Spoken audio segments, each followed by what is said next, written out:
Bismillahirrahmanirrahim. Assalamualaikum warahmatullahi wabarakatuh. Perkenalkan, saya Lutfia dengan NIM 70100125119. Pada video ini saya akan menjelaskan sedikit mengenai prinsip reologi aliran tiksotropi. Nah teman-teman, pernahkah kita melihat saus tomat yang sulit keluar ketika didiamkan, tetapi menjadi mudah mengalir setelah dikocok?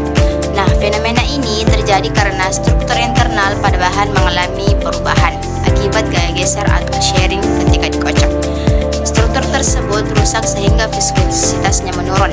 Nah, setelah didiamkan kembali, struktur terbentuk kembali dan viskositasnya meningkat. Nah, perilaku inilah yang dinamakan tiksotropi.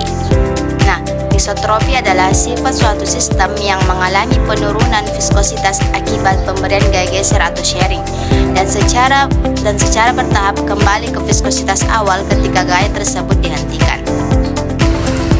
Selanjutnya mengenai mekanisme terjadinya tiksotropi. Nah, pada keadaan diam, partikel-partikel dalam sistem membentuk 3 dimensi yang menyebabkan viskositasnya menjadi tinggi. Nah, pada saat diberikan gaya geser, struktur internalnya mulai pecah, lalu hambatan alirannya menurun sehingga viskositasnya menjadi rendah. Nah, setelah didiamkan kembali, struktur terbentuk kembali secara perlahan, sehingga sistem kembali menjadi kental. Akibatnya, perubahan viskositas pada sistem tiksotropi dipengaruhi oleh sistem dan riwayat pergeseran yang dialami sistem tersebut. Selanjutnya mengenai pengukuran tiksotropi. Tingkat tiksotropi dapat diukur melalui histeresis slope yang terbentuk pada reogram, yang dimana kurva naik menunjukkan laju geser, sedangkan kurva turun menunjukkan perubahan sistem laju geser. Nah, pada gambar ini bisa dilihat pada gambar di atas. Gambar ini menunjukkan kurva aliran sistem tiksotropi.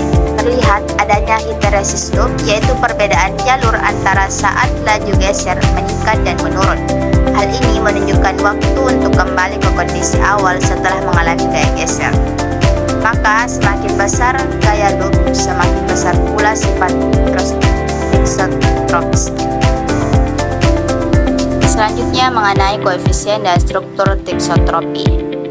Derajat tiksotropi dapat dihitung menggunakan koefisien B sama dengan U1 kurang U2 per in T2 per T1. Bisa dilihat pada gambar tersebut menunjukkan struktural breakdown, yang dimana gambar ini menunjukkan bahwa semakin tinggi shear rate, maka semakin besar kerusakan struktur internal sistem. Akibatnya viskositas menurun dan sistem menjadi lebih mudah mengalir. Selanjutnya mengenai negatif tiksotropi. Bisa dilihat pada gambar. Nah, gambar tersebut menunjukkan negatif tiksotropi atau anti tiksotropi. Berbeda dengan tiksotropi biasa, viskositas pada sistem ini justru meningkat ketika diberikan gaya geser karena terbentuk struktur baru dalam sistem tersebut. Nah, adapun beberapa pengaplikasian tiksotropi pada dunia farmasi, yaitu yang pertama mempermudah pengolahan suspensi. Selanjutnya mempermudah penuangan sediaan cair, mengurangi sedimentasi, memperbaiki stabilitas fisik, serta mempermudah pengolesan gel dan salep.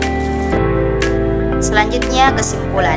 Adapun kesimpulan yang dapat ditarik berdasarkan materi-materi yang sudah dibahas sebelumnya, yaitu ada beberapa.